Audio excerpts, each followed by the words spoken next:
Meus irmãos, Deus nos abençoe profundamente hoje à noite, como tem nos abençoado até hoje. Quero saudar com carinho os irmãos e amigos que nos acompanham pela internet. E uma pessoa muito especial, ela sabe por quê. Eu preciso dar uma pequena palavra com os irmãos. Muita gente tem me perguntado pela minha saúde.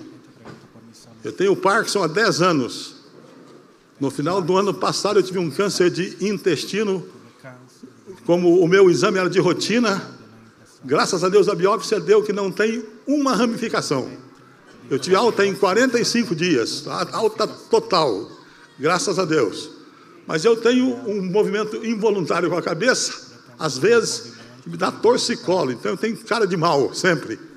E agora, por último, Deus quis que eu tivesse uma artrose. Por isso eu tenho que pedir ajuda a alguém para me levantar dessas cadeiras tão baixas. Mas eu quero lhe contar uma coisa bem rapidinha. Eu comentando com um amigo, eu disse, estou desanimado, cara. Falei, que desanimado nada, eu vou lhe mandar um e-mail sobre Calvino. Sabe quantas doenças Calvino tinha? Mais de 30. Me perdoa ser tão franco assim com você. Ele escreveu para o médico dele e disse assim, doutor, tentei fazer ontem uma viagem a cavalo. As hemorroidas não deixaram. Aí comecei a ir a pé. Os joelhos se dobraram. A segunda coisa, meus irmãos, muitos queridos meus têm pedido que eu cante. Música que se tornou tradicional nesse congresso. Eu vou fazer nesta hora.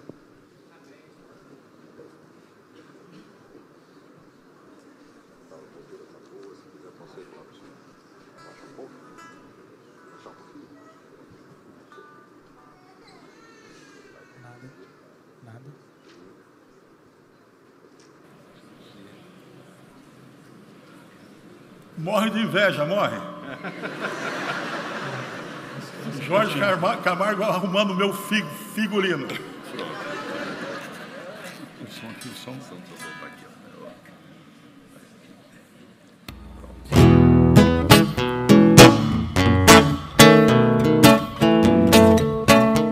Se você sabe, pode cantar. Tem pena de mim, Senhor. Tem pena de mim, Senhor. Misericórdia eu te peço, bom Deus. Tem pena de mim, Senhor. Vamos juntos? Tem pena de mim, Senhor. Tem pena de mim, Senhor. Misericórdia eu te peço, bom Deus. Tem pena de mim, Senhor. A tentação é tão grande, por onde quer que eu ande, o mundo sempre me ataca, e a minha carne é tão fraca. Preciso orar mais, Senhor, ler a tua palavra também. Misericórdia eu te peço, bom Deus. Tem pena de mim, Senhor. Tem pena de mim, Senhor. Tem pena de mim, Senhor. Misericórdia eu te peço, bom Deus. Tem pena de mim, Senhor.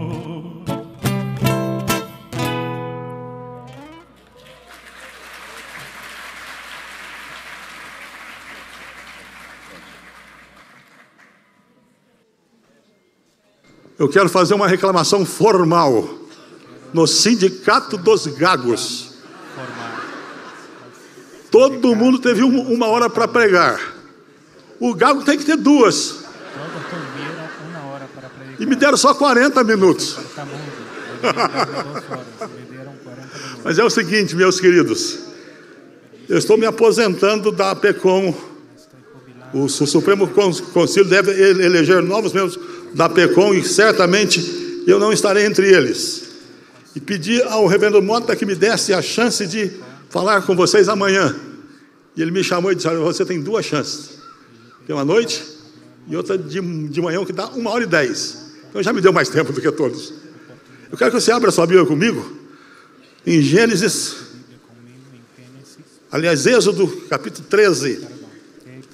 Livro do Êxodo, capítulo 13, a partir do versículo 17. Êxodo 13, 17 em diante. Tendo o faraó deixado ir o povo, Deus não o levou pelo caminho da terra dos filisteus, posto que mais perto, pois disse, para que porventura o povo não se arrependa, vendo a guerra, e torne ao Egito. Porém Deus fez o povo rodear pelo caminho do deserto, perto do mar vermelho, e arregimentado subiram os filhos de Israel do Egito. Também levou Moisés consigo os ossos de José, pois havia este feito os filhos de Israel jurarem solenemente, dizendo, certamente Deus vos visitará. Daqui, pois, levai convosco os meus ossos. Tendo, pois, partido de Sucote, e acamparam-se em Etã, à entrada do deserto.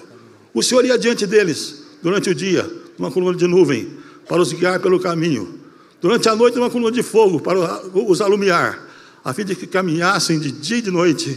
Nunca se apartou do povo a coluna de nuvem durante o dia, nem a coluna de fogo durante a noite.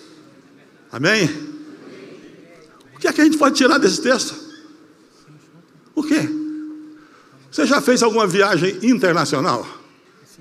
Eu vou fazer a minha primeira agora em termos de família.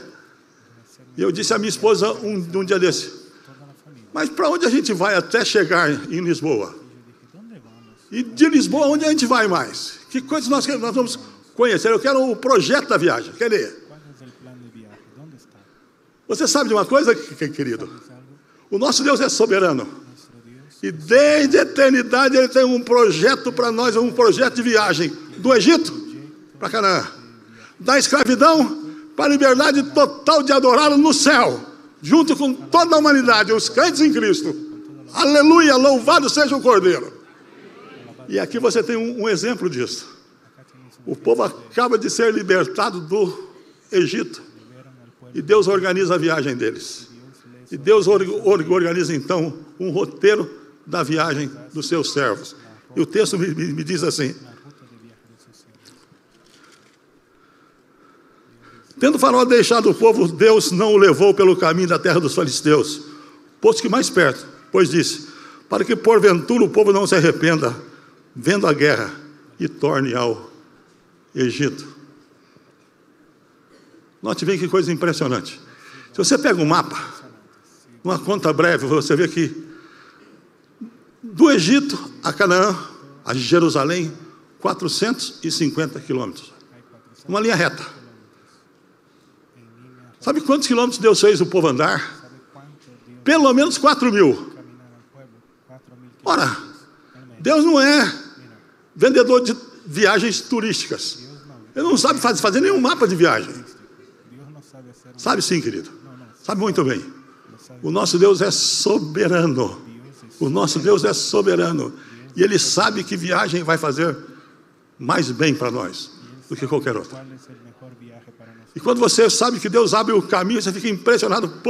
Por exemplo, o texto me diz, Isaías diz isso, que Deus fez abrir no mar um caminho para o seu povo. Veja que coisa extraordinária, que coisa linda. O povo parado, só deserto. O que é que o povo precisa? Lancha e turbo motor, ainda mais em que os egípcios só usam cavalos, e cavalos sem ferradura. Mas Deus diz, não, eu vou abrir para vocês um caminho no mar. E mais, e mais. Você fica impressionado, porque Deus manda uma coluna de fogo e uma nuvem sobre o seu povo. Quando a coluna e a nuvem andavam, o povo andava. Quando a coluna e a nuvem paravam, o povo parava. Agora não. A nuvem está na frente e atrás está o fogo entre o povo dele e o exército egípcio. Deus está com a sua presença protegendo o seu povo. E quando você vai na Bíblia, você fica ainda mais impressionado, porque Deus diz assim: os meus pensamentos não são os vossos pensamentos, os meus caminhos não são os vossos caminhos, são muito mais altos do que vocês imaginam. A nossa vida cristã, segundo o livro de Hebreus, é uma carreira. E Deus diz assim, para que a gente corra esta carreira, olhando para Jesus. E sabe uma coisa que eu já sabia, mas eu descobri, que eu acho interessantíssima? Qual o primeiro nome que o cristianismo teve? O caminho. Paulo, quando foi perseguir a igreja, ele foi atrás daqueles que seguiam o caminho. E quem é o caminho, queridos? Jesus Cristo. Então Deus tem uma viagem para você fazer com Jesus. Deus quer que você siga o caminho. E Deus prepara esse caminho para você soberanamente. Ele vai estar ali esperando você quando você chegar na porta do céu e dizer para Deus: Deus, querido Pai, eu segui o caminho que o Senhor determinou que eu seguisse. Mas aí você tem uma coisa extraordinária na sequência. Eu quero pregar muito pouco mesmo. José pede que eles levem o caixão dele. Ele quer ser enterrado em Canaã. Lembre-se que Jacó já tinha sido enterrado lá, na terra prometida. Agora José diz aos seus irmãos o seguinte: Deus vai visitar vocês. Deus vai livrar vocês daqui. E eu quero lhes pedir uma coisa, eu quero fazer uma exigência só. Eu perdoo vocês, esqueço tudo que vocês me fizeram, as traições, tudo. Mas eu quero uma coisa só. Eu quero ser enterrado em Canaã. E sabe o que o livro de Hebreus diz? Que ele fez isso pela fé. E eu ia cometer um erro grave aqui. Eu disse assim: aqui nós temos um exemplo vivo. Não temos um exemplo vivo, não. Nós temos um exemplo morto. José pede que o corpo dele seja levado para lá e seja sepultado, e que isso fosse pela fé. Aí quando você vai na Bíblia, você descobre essa verdade que esse texto me ensina. Na minha caminhada, Deus levanta pessoas ao meu lado para que me sirvam de estímulo, alento, companheirismo e meios da graça de Deus me alcançar. Deixa eu repetir uma verdade para você. A vida cristã não dá para ser vivida sozinho. Sabe quantos mandamentos há na Bíblia que você precisa de outro para cumprir? Segundo alguns 28, segundo outros 29. Por exemplo, a Bíblia diz assim: perdoai-vos uns aos... Se você não tem os outros, como que você vai perdoar uns aos outros? Aconselhai-vos uns aos outros. Então é o seguinte, querido, a vida cristã é para ser vivida em grupo. Por exemplo, lembra do Marcos o Fujão? Você lembra de Marcos o Fujão? O escritor do Evangelho. Ele não aguentou a viagem missionária, não, Evandro. Ele voltou correndo para a mamãe. Mas ele foi discípulo de Pedro. E aprendeu com Pedro. E cresceu com Pedro. E talvez tenha escrito o Evangelho que ele tinha ouvido de Pedro. Porque ele tinha sido mentoreado por Pedro. Ora, mas o texto me diz uma coisa muito séria. O apóstolo Paulo olha para mim e para você e diz o quê? Sejam meus imitadores, como eu sou de Cristo. Então Deus coloca gente do meu lado para que eu os imite. Mas mais do que isso, queridos, o texto de Hebreus diz que eu tenho que olhar para alguém especial. Olhando para Jesus. E sabe o que ele fez? A Bíblia diz que ele teve que lutar contra o sangue, contra a carne. Que ele teve uma vida difícil. e que em troca da alegria que lhe estava proposta, ele suportou a cruz. E você não quer suportar a cruz, querido? Alguém disse uma verdade muito séria. Deus só tem um filho sem pecado. Deus só tem um filho sem pecado. Mas Deus não tem nenhum filho sem sofrimento. Você quer ser cristão? Está pronto para sofrer? Eu não estou querendo sofrer não, querido. A vida é boa sem sofrimento. Eu não quero pregar a teologia do sofrimento, mas o salmista diz assim: foi-me bom ter sido afligido, para que eu andasse corretamente, para que eu obedecesse os teus mandamentos. E eu posso colocar isso para você com experiência própria. Eu hoje sou mais crente do que já fui, porque eu sei o que é enfrentar a morte cara a cara, e saber que amanhã eu podia estar nos braços do nosso Deus. E o sofrimento nos aproxima de Deus. Sim, senhores.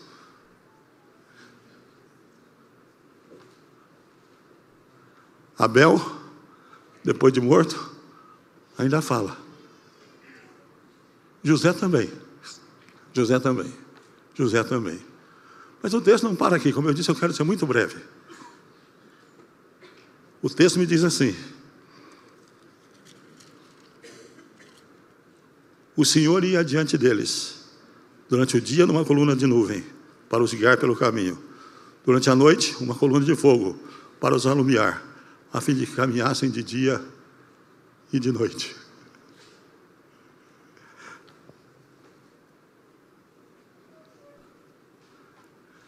Meus irmãos, me perdoe a tanta liberdade com vocês, mas R.R. Soares nos tomou um hino. Estou seguindo a Jesus Cristo, neste caminho eu não desisto. Estou seguindo a Jesus Cristo, atrás não volto, não volto não. Ele nos tomou essa música. A gente não canta, não, essa música é do R. Soares. Quem é do R. Soares? Coisa nenhuma. Mas você tem que aprender uma verdade, querido. Deus vai na nossa frente. E quando precisa, Ele vai na nossa retaguarda também, para nos levar dos exércitos inimigos. Mas nós temos que entender o que Paulo entendeu quando ele disse assim: na minha defesa, ninguém foi ao meu favor, mas o Senhor esteve comigo e me livrou da morte, e me livrará das artimanhas satânicas, e me levará a salvo para a sua glória.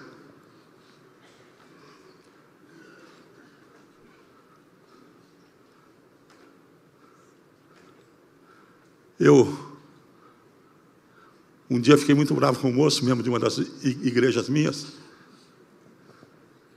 Eu fiz uma coisa que o pastor não pode fazer, mas eu fiz, me arrependo e não faço mais, mas naquele dia eu fiz. Eu disse ao moço: filho, por que você não vai embora da igreja? Você não tem nada aqui que você goste. Você vive aqui para atazanar a vida dos seus pastores, só vai embora, cara. Ele disse: não posso, reverendo, não posso. Por que não pode? Ele disse: meu pai é um dos homens mais inteligentes que eu conheço. Se ele achou alguma coisa aqui, é porque tem. Eu que não vi ainda.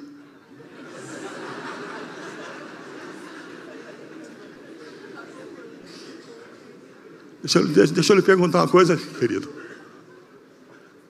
Jesus está do seu lado, que o povo reconhece que Ele está? É?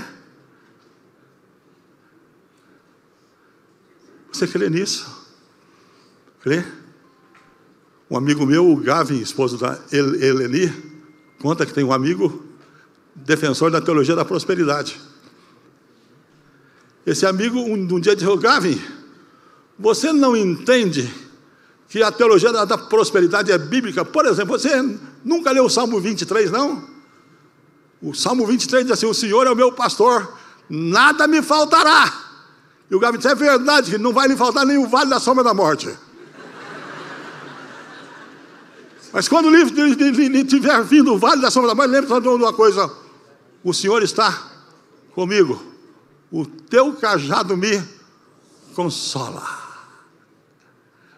Querido, o fato de sermos crentes, como dizia o Caio Fábio, que a gente tem que dizer o que ele disse que era verdade. Ele disse assim: fé em Jesus não é seguro contra o fogo. Fé em Jesus não é seguro contra o sofrimento. Fé em Jesus não é seguro sobre as tragédias. Fé em Jesus não é um seguro contra as lutas de família. A fé em Jesus não significa que os nossos filhos serão sempre aquilo que a gente quer que eles sejam e que vivam do jeito que a gente queria que eles vivessem. Mas o que nós podemos dizer com certeza: o Senhor está comigo.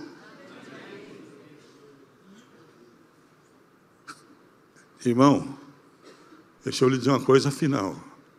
Estou acabando.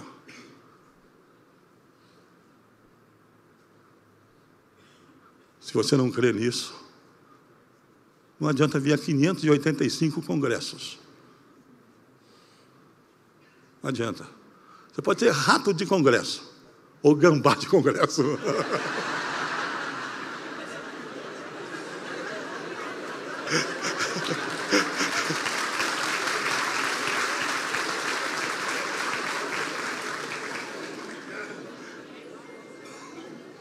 Deixa eu contar uma coisa para você. Não grita gambá aqui, por favor.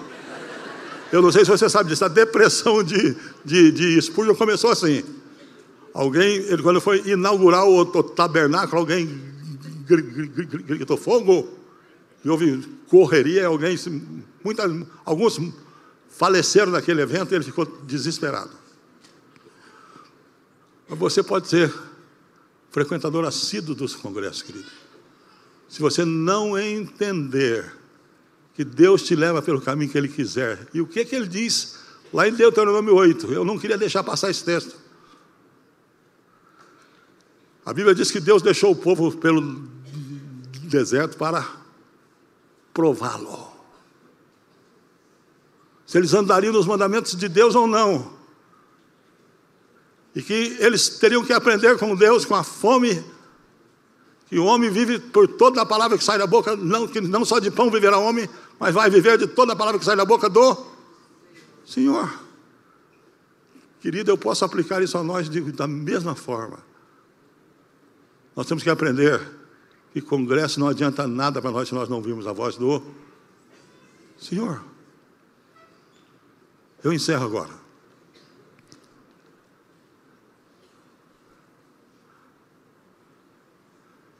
Você está no caminho que Deus lhe indicou ou está fora dele? Como é que vai a sua vida? Você reconhece a soberania de Deus? Você tem glorificado a Deus pelo caminho afora? Ou você tem sido como Israel, extremamente rebelde, cada dia mais rebelde? Gastou um tempão para entrar na terra por ser rebelde. E é rebelde ainda hoje. Você já olhou ao seu redor e viu quantas pessoas Deus colocou ao seu lado para lhe ajudar na vida cristã? Eu tenho que louvar a Deus constantemente, querido, pela minha avó. A minha avó faleceu com 102 anos. A minha avó era uma mulher extremamente comum, mas uma mulher crente e consagrada a Deus inteiramente. Toda semana ela me ligava e dizia: filho, onde você vai pregar essa semana? Eu dizia: vó, que bom, vó, ora por mim. Como eu sinto falta das orações da minha avó. A minha avó, eu sou, quem sabe, pastor hoje em parte por causa disso. Ela nos ensinou a ler pela Bíblia. Eu com 6 anos sabia ler porque eu tinha aprendido na Bíblia. E ela colocava um caixote de feira em cima da cama e dizia assim: quem vai pregar hoje? E eu tenho um irmão batista que é pastor também, o Luiz Carlos. Pregava quem perdesse a briga. A gente se esmurrava antes. E quando um estava no chão, já completamente derrotado, então eu vou pregar, vó. Você tem alguém de quem você diga diante de Deus: Deus, que maravilha, Deus. Que maravilha, que maravilha. Que maravilha. Só para honrar o irmão Evandro, de quem eu gosto tanto. Quanto nós aprendemos com o reverendo Miguel Orlando de Freitas, né, Evandro? O neto dele está aí, já dei um abraço nele. Coisa boa. A última coisa, meu irmão. A penúltima coisa. Você tem sido José na vida dos outros? Você tem se contactado com os outros? Para que eles olhem em você e vejam em você a diferença que Jesus faz. E por último, você reconhece a presença de Deus na sua vida?